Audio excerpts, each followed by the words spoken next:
Welcome guys, and let's explore some of the sleep disorders in this video.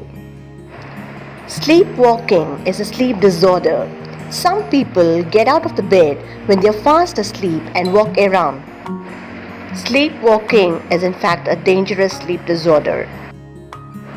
Snoring is another sleep disorder. This noise is caused when soft tissues at the back of the throat relaxes and vibrates during breathing. Snoring is a mere disturbance to the people who are sleeping near to them.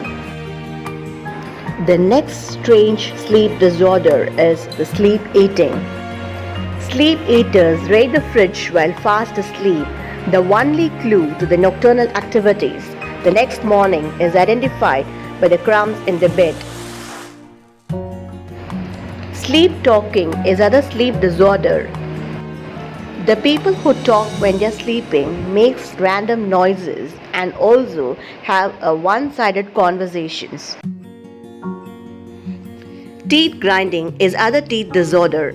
Excessive grinding of the teeth or clenching of the jaw is called as the teeth grinding. This activity is also called as the bruxism.